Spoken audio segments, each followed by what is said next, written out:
Hi guys, welcome back. In today's video, we are going to be discussing about part 7 of the hospital series. We are going to be talking about Aster DM Healthcare and Krishna Institute of Medical Science, two hospitals, okay? So first let us talk about Aster DM Healthcare. If you look at Aster DM Healthcare, they had operations in two places. One is in India and the other one is in GCC countries, basically your Gulf countries or your Middle Eastern countries. Over the last 1 year, what they've done is they've sold this GCC operation, okay? And now they're like a purely an Indian hospital. And now let's understand the business over here. If you look at them, they are, if you look at their business, you see that they are a super specialty hospital. That is a 78 to 80% of the revenue comes from specialty, and the other 20 to 22% comes from general medicine. Okay, not just this. If you look at their complete revenue mix, also 94 to 95% comes from hospital, and hardly 5 to 6% comes from your retail or your pharmacy portion. Okay, and if these people have a high geographical concentration, that is 54% of the revenue now, it is coming from Kerala, and 34% from Karnataka and Maharashtra, and the rest 12% from Andhra Pradesh. So they are very focused on Kerala based kind of company.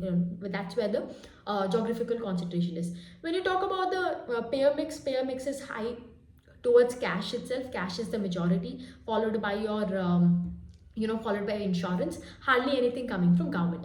Now let us come to the most important thing, that is there is a sales factor over here. You see that the sales has grown by 16%, which I would say is reasonably okay. It's quite good. But if you talk about the PAT has grown by a whooping 90%, like 90% kind of growth. So how did they get so much operating leverage? So like I told you right in the beginning of the video, there was this GCC cooperation which they sold up all those hospitals over there. As a result, because of this, they got 27 crores in Q2FY25. That got recognized in the bottom line. So if you exclude this 27 crore from the bottom line, then you see that the bottom line that is there has grown by 42%. That is it, right? So of course there is an operating leverage over here, but if you the most important thing, the sales growth grew by 16%. Now talking about the occupancy, the most important things in hospital parameters, occupancy and ARPOB. Occupancy grew by 2%, right? Now why is that occupancy grew by 2%? Is the most of the hospitals that they have, especially the matured hospitals that are there, like they have a lot of matured hospital than let's say new hospital. These hospitals are already again trading at like 69 to 70% kind of occupancy, right? So that is why you see there is no room for growth over here with the existing hospital.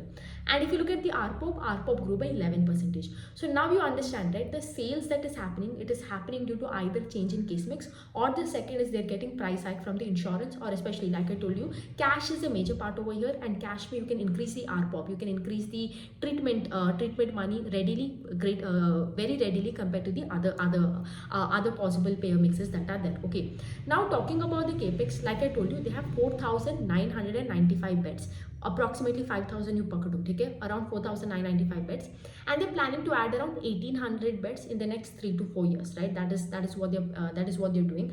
And they're planning around 1,800 beds, basically like a combination of in this year they will add 334, in next year 639, and in the coming year FY27 they will add 904 beds. So this is what they're targeting. This is how the bed capacity they're targeting. Okay, and all of these capacity that they're putting up, it is going to be in the existing hospital. Most of them, basically whatever the hospital they have, brownfield expansion kar raha hai. Basically the hospital that they have, they're increasing, adding more number of beds over here. Now as you know, as of now there is it's a good 16% का growth engine. ARPOB के वजह से the sales growth is getting driven over here. What we need to track and see is from the existing capacity that is going to come up in the 2 to 3 years, do we see this occupancy? How readily are we going to see this occupancy increase, and will it contribute to the top line going forward or not? Like, because with the existing capacity it becomes tough for you to grow at like let's say 40% or so. So we'll have to track and see how this capex goes and how it will be adding to the top line. Okay, second hospital that we will do is we will do KIMS, okay, Krishna Institute of Medical Science. Now when you talk about KIMS over here also the same. I mean, both of them, if you look at KIMS and Aster DM, both of them are equally the same. Both of them are getting majority from the super specialty. 78 to 80% is coming from super specialty.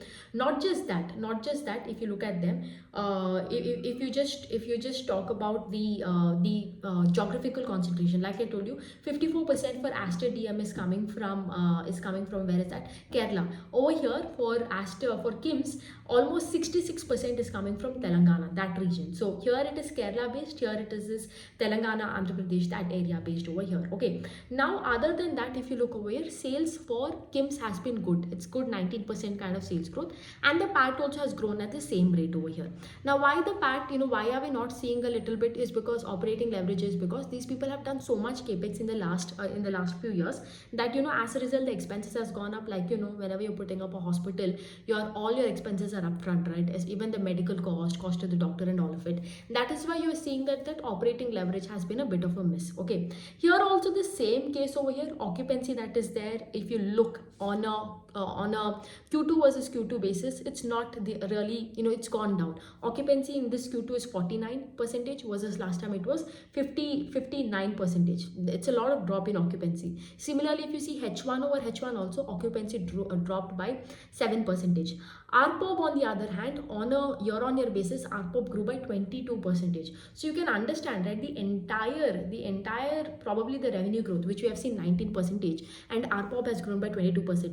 Occupancy is down. So this entire shift in terms of revenue that you're seeing is not because many people are coming to the hospital, your bed capacity is getting filled, you're able to provide a treatment. No, it is because even though less people are coming, with that people you're probably providing a higher treatment, a super specialty treatment. Or the other possible reason is because cash is a huge part even here also. Even in KIMS part, cash peer mix is huge.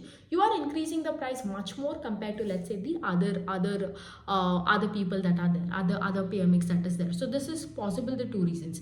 Even here also, like I told you, they're adding around over here they have 4,065 beds, and these people are adding how many beds? 2,285 beds in between this year 25, 26, 27, right? In these 3 years they're planning to increase their bed capacity by 50% almost, right, from that base. Now over here, all of this capex that is there, out of that 2,285 beds that I told you, almost 1,500 beds will be added in between by this year, almost by FY25, Q4 of FY25 and Q1 of FY26. You see most of them happening, like almost all of them. Okay, and this probably because of this bed addition that we are seeing over here in a very in a couple of quarters, in 3 quarters we will see all of these beds being commissioned, especially in Q4 FY25. They have a lot of capacities coming up. Now the question is, I know these beds are coming up, but will these beds increase the occupancy going forward, and later not just increase the occupancy, but will it add to the top line? That is the most important question, because as of now over here, we are seeing that the top line is 19%. Occupancy over here is not that much. Occupancy has gone down, but with this, can we see that the occupancy coming up? Can we see that becomes a question? Okay, the other thing over here also, if you see, other than this capacity that they have 2,000 beds or they're putting up, they have plans to increase another 3,000 beds, probably put it in Kerala alone. They have, that is what they're targeting in the next 5 to 6 years. But again, it is not a concrete plan. It's just they've mentioned in the con call that they're looking forward to add, but nothing as to, like, they haven't really given out or chalked out a plan over here. Over here, one thing I would like to highlight over here is that their debt has massively increased when you compare from last year to this year. But again, I think one of the reasons for the debt is, like I told you, the immense amount of capex that has happened. We will also have to keep a track on that going forward, is that the repayment of debt is much higher compared to, let's say, the debt that you take. That is also another thing to keep on track. But overall over here, like, a little bit disappointed about the fact that occupancy is down both on a year-on-year as well as on a H1 versus H1.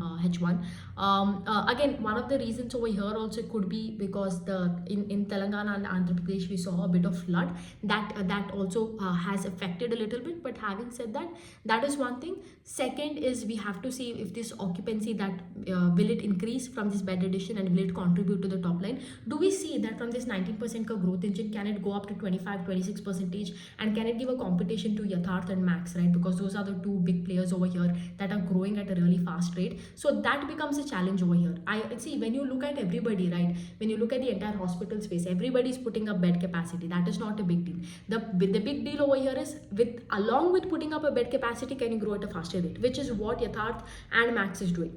And these two are also maintaining their margins also at that same rate. So will all of these hospitals that I've discussed so far, right, the biggest question is, either one of them doesn't have growth, but they're they're planning the capex that is happening, that is there. Okay, so that becomes an interesting proposition anyways. And the existing, which are having a little bit of pace of growth over here, little bit, 16 to 20 percentage, and they're also coming up with a bed capacity. The question is like, how fast can you put up this bed capacity, and how fast can you get it recognized in your top line? Can you compete with the likes of Yatharth and Max? That becomes a big question. So over here right now, that is something I would say KIMS will have to wait and watch out for the entirety of the next year, especially because in Q4 they have a lot of bed addition coming up, a lot. I think around 1000 odd beds is coming up in Q4, and in Q1, if you compare, it's going to be around 1500 beds odd. So probably from Q2 of next year, wow, exactly a year later, we'll have to see, because of these bed addition, will this top line pick up? That is the most important thing to see.